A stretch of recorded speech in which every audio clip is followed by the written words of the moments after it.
Good morning बच्चों, कैसे हैं आप सब। क्लास 10th की मैथ्स की क्लास में बच्चों आप सबका स्वागत है। और हम पढ़ रहे थे इकाई 6 त्रिभुज।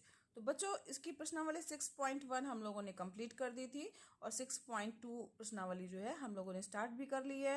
और इसका 6.2 का क्वेश्चन नंबर 2 तक जो है हम लोगों ने हल कर लिया है। और आगे आज हमें स्टार्ट करना है क्वेश्चन नंबर 3 से। तो चलिए बिना किसी देरी के हम चालू करते हैं क्वेश्चन नंबर 3 से। तीसरा क्वेश्चन है बच्चों, आकृति 6.18 में यदि एल एम समानांतर है, ये समानांतर का चिन्ह है बच्चों। अगर ये दो लाइनें सीधे हैं तो इसका मतलब है कि समानांतर का निशान है ये।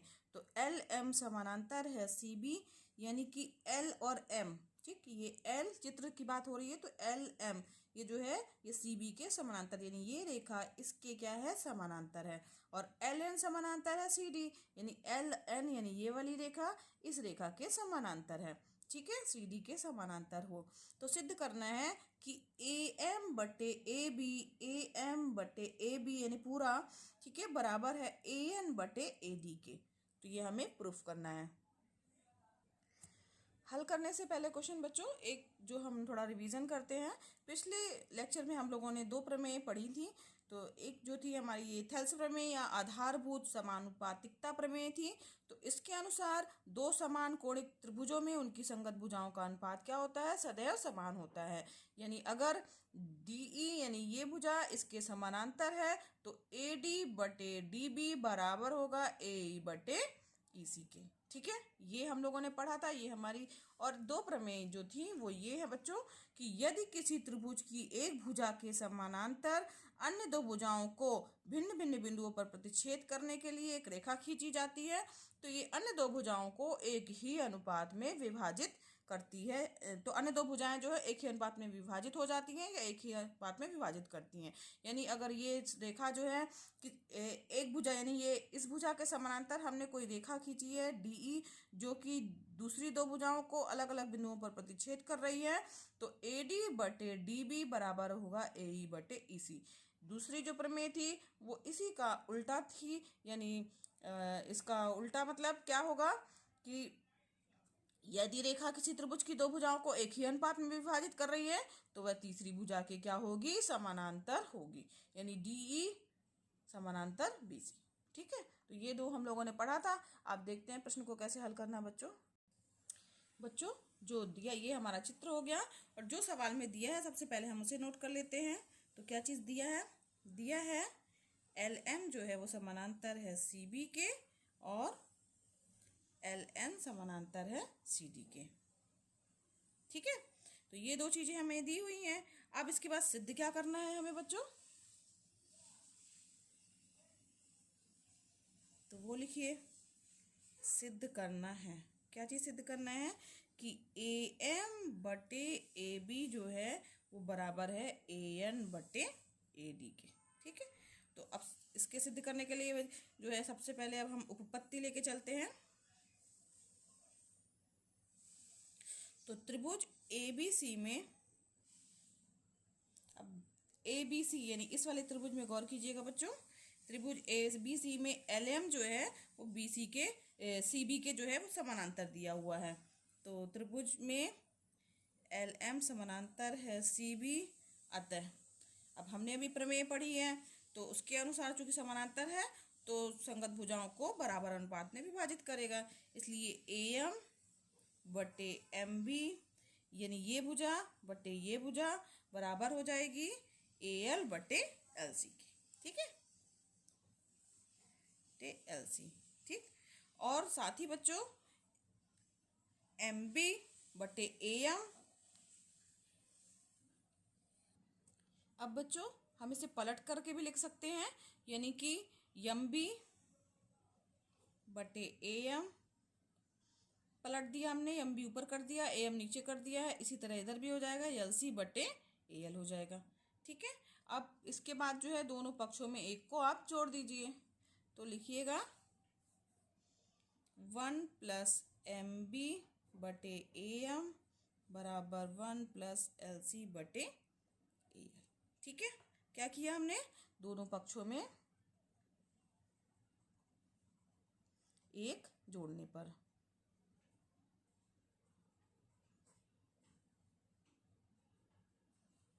अब इसके बाद क्या होगा बच्चों, तो जब एक जोड़ेंगे तो यहाँ पे लघुत्तम लेंगे, ये आ जाएगा ए एम हो जाएगा। यहाँ पर एक है तो यहाँ पे A M plus M B equal to A L plus L C बटे ए एल। ठीक है, कुछ नहीं किया है, बस उसे आगे हल किया है। अब A M plus M B, A M plus M B, जरा चित्र की ओर गौर कीजिए बच्चों।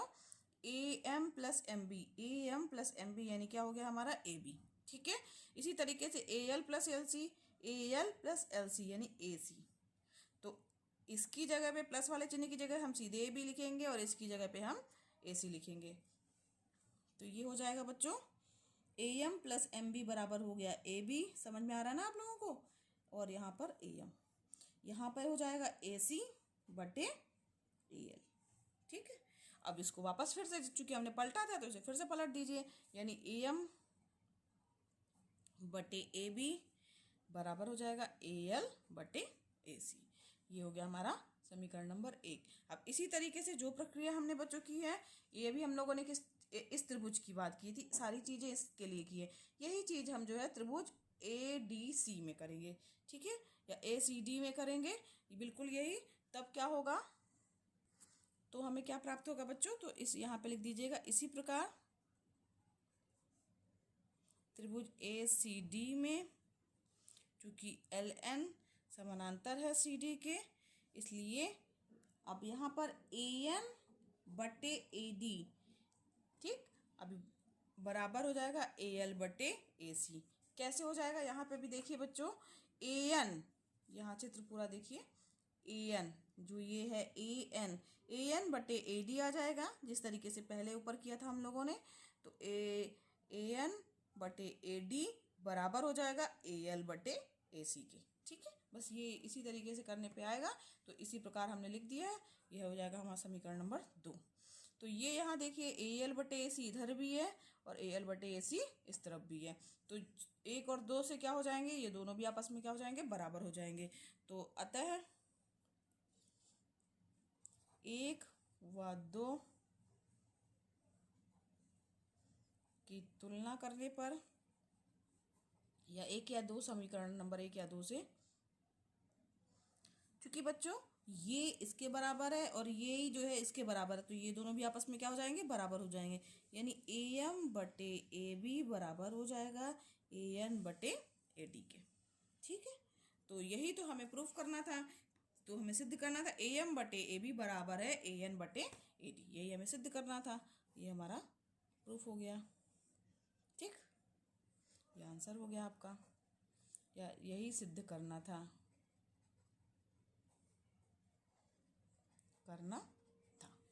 समझ में भी आ गया होगा बच्चों।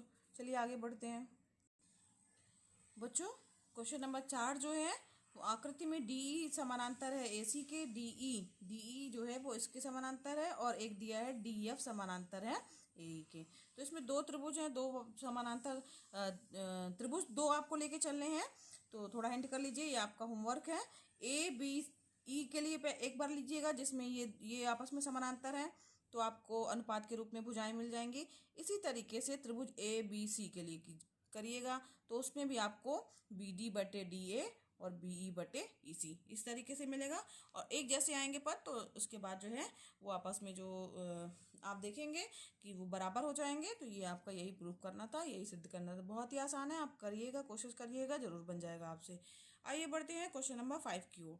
तो आकृति 6.20 में, यानी ये वाली आकृति है बच्चों, नीचे जो बनी हुई है 6.20 जो ये आकृति है, इस आकृति में डी ई पैरेलल है ओ क्यू के, डी ई यानी इसकी बात हो रही है, ये इसके पैरेलल है, और डी एफ पैरेलल है क्यू ओ आर के।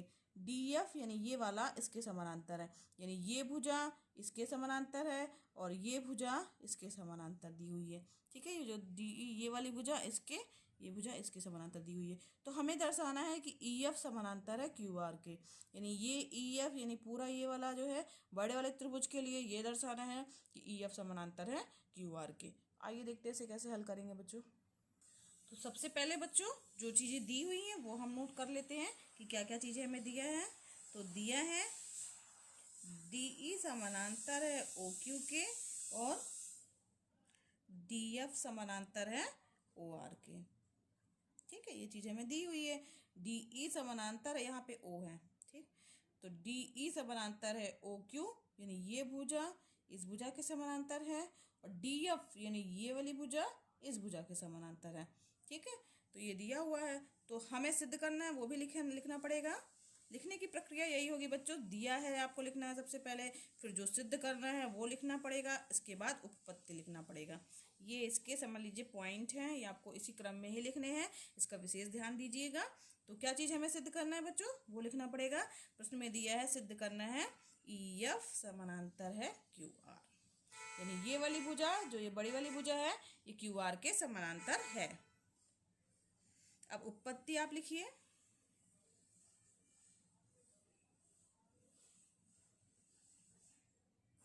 ठीक, अब त्रिभुज पी क्यू ओ में, पी क्यू ओ यानी इस वाले त्रिभुज में ले रहे हैं। ठीक है, ये ध्यान दीजिएगा बच्चों, पी क्यू ओ इस त्रिभुज के लिए ले रहे हैं। तो त्रिभुज, अब इसमें क्या हो जाएगा, चूंकि इसके ये समानांतर दिया हुआ है तो इसका मतलब है कि संगत अनुपात में बांटेंगी।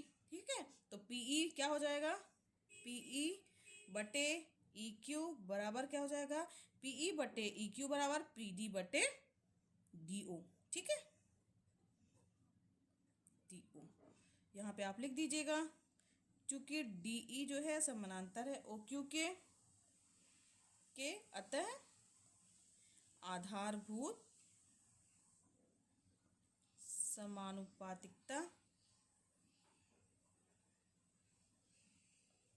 प्रमेय से। ठीक है, ये आपका रीजन हो गया। अब इसके बाद फिर ये हो गया हमारा समीकरण नंबर 1, दे दीजिए इसको। अब इसी तरीके से इस त्रिभुज के लिए कीजिए, तो त्रिभुज पी ओ आर में, पी ओ आर, ठीक है, इस वाले त्रिभुज के लिए बच्चों समझ में आ रहा है ना। अब इसमें भी होगा, चूंकि ये दिया हुआ इसके समानांतर है तो इसके भी संगत अनुपात जो होंगे ना वो बराबर होंगे आधारभूत समानुपातिकता प्रमेय से। तो क्या हो जाएगा, पी एफ बटे एफ आर बराबर हो जाएगा पी डी बटे डी ओ। ठीक है, क्योंकि डी एफ समानांतर है ओ आर के, ये तो हमारे पास दिया हुआ है, अतः पी एफ बटे एफ आर बराबर हो जाएगा पी डी बटे डी ओ। यहाँ पे लिख दीजिएगा आधारभूत समानुपातिकता प्रमेय से। ठीक है, अब बच्चों ये हो गया हमारा समीकरण नंबर 2। ठीक, यहाँ पे ये पी है, पी डी बटे डी ओ इसके भी बराबर है, पी डी बटे डी ओ इसके भी बराबर है ना, 1 और 2 से। तो इसका मतलब हुआ ये दोनों भी आपस में क्या होंगे, बराबर होंगे। बस यही तो हमें सिद्ध करना था। तो आप लिखिए अतः समीकरण 1 व 2 से, बहुत ही आसान सवाल है बच्चों, सब में यही करना है आपको, ये समानुपातिकता प्रमेय लगाना है, अनुपात बराबर करना है और एक दूसरे अनुपातों की तुलना करना है। इसी टाइप का जस्ट इसके ऊपर वाला क्वेश्चन नंबर 4 भी था, 3 भी इसी तरीके का था, और इसके आगे के क्वेश्चन भी इसी तरीके से हल करने। तो तुलना करिए, देखिए क्या आ रहा है, पीई बटे ई क्यू बराबर हो जाएगा पी एफ बटे एफ आर। अब यहाँ ध्यान दीजिए क्या हमें प्राप्त हो रहा है कि पीई बटे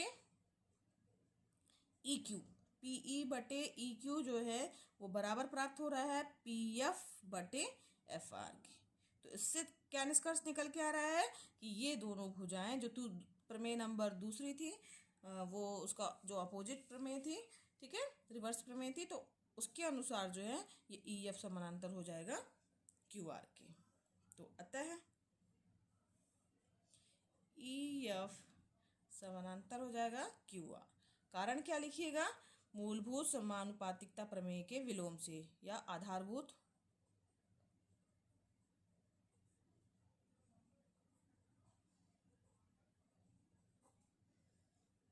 प्रमेय के विलोम से, विलोम से। ठीक है, यही हमें सिद्ध करना था, यही सिद्ध करना था। ये आपका आंसर हो गया। समझ में भी आ गया होगा बच्चों। आइए बढ़ते हैं क्वेश्चन नंबर 6 की ओर। छठवां क्वेश्चन है बच्चों, आकृति 6.21 यानी इस वाली आकृति में क्रम से OP, OQ और OR पर स्थित बिंदु ABC इस प्रकार हैं कि इस जो ये OQ कहाँ गया, OQ, अच्छा हाँ, इस पे और इस पे ये बिंदु ABC इस प्रकार हैं कि AB समानांतर है किसके, PQ के। ठीक है, AC समानांतर है PR के, और अच्छा हाँ, केवल दो के लिए दिया हुआ है, AB समानांतर है इसके और AC समानांतर है इसके। तो हमें दिखाना है कि जो BC है वो QR के समानांतर होगा। ठीक है, तो ये हमें प्रूफ करना है। तो बच्चों ये भी बहुत ही आसान है। इसमें बच्चों ध्यान दीजिए, दो त्रिभुजों को थोड़ा समझ लीजिए, ये आपको खुद ही हल करना बहुत ही आसान है, बन जाएगा आपसे। तो इस वाले त्रिभुज में लेंगे, चूंकि ये इसके समानांतर दिया है तो ये अनुपात बटे ये अनुपात, इस अनुपात बटे इस अनुपात के बराबर होगा। ठीक है, आधारभूत समानुपातिकता प्रमेय से समझ में आ रहा ना बच्चों। इसी तरीके से सेम इस त्रिभुज के लिए आप करेंगे, चूंकि ये भुजा जो है इस भुजा के समानांतर दी हुई है, तो इसका अनुपात बटे इसका अनुपात बराबर हो जाएगा इसका अनुपात बटे इसके अनुपात के, चूंकि दोनों में ये वाला अनुपात कॉमन है। ठीक है, OA बटे PA जो ये दोनों में बराबर आएगा, तो जब दोनों की तुलना करेंगे तो हमारे पास ये अनुपात बटे ये अनुपात बराबर आएगा ये अनुपात बटे इस अनुपात के। आधारभूत समानुपातिकता प्रमेय इसमें लगाएंगे, का विलोम लगाएंगे, तो अगर अनुपात बराबर है तो भुजाएं क्या होंगी, आपस में समानांतर होंगी। तो इस तरीके से इसको हल करना है। इसको समझा दिया है बच्चों पूरा आपको, और उम्मीद है कि ये आपसे बन जाएगा। लिखना बस है आपको केवल, और यही प्रक्रिया अपना के जो है इसे हल करना है। तो बच्चों बस आज के लिए इतना ही, और आगे के प्रश्न हम हल करेंगे इसके नेक्स्ट लेक्चर में। बच्चों आपको मेरा वीडियो पसंद आया हो तो इसे लाइक कीजिए। अगर आपने अभी तक मेरे चैनल को सब्सक्राइब नहीं किया बच्चों, तो इसे सब्सक्राइब भी कीजिए, दूसरे बच्चों को शेयर भी कीजिए। यह एकदम निःशुल्क है, इसका भरपूर लाभ लीजिए बच्चों। धन्यवाद बच्चों, मिलते हैं नेक्स्ट क्लास में।